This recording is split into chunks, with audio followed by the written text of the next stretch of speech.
Kain tayo mga mare. Tanghalian ko pala ay alamang. Homemade alamang. Niluto kanina. At may partner na banana. Dapat ay may talong kaso hindi ako nakabili. Mamaya na lang pag yan na yung nagtitinda ng gulay. At meron tayo dito fresh buko. Kabibili ko lang dun sa nag-iikot. Masarap kumain pag nagkakamay mga mare.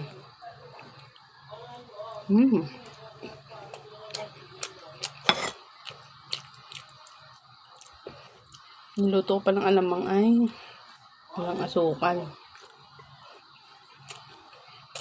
Ano lang. Hindi rin ako naglagay ng suka kasi lalagyan ko rin siyang kalamansi. Ang halo niya lang ay giniling. Ginisa ko lang siya kanina. At kumain din yung anak ko. Sarap. Tapos partner na saging.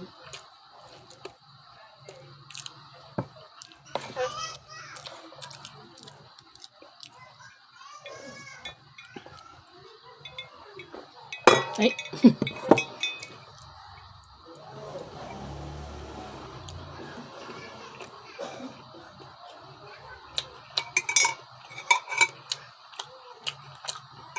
Ito rin yung masarap sa kanin, yung may tutong na konti. Tapos, nalagyan ng alamang. Sarap. Masarap din siya mahal pag may mga sili. Green lang nilagay ko, hindi na pula. Sobrang angang na pag nilagyan ko pa ng pula.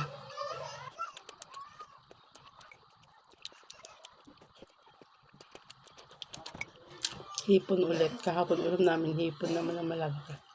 Ginataan ko. Tapos nilagyan ko ng tidbits na pineapple sa ilalim. Masarap siya. Manamis-namis.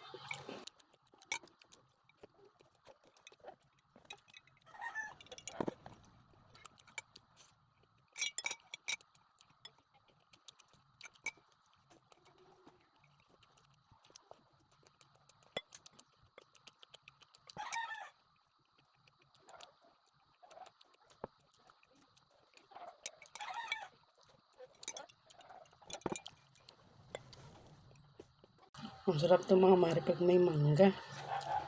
So wala tayong mangga.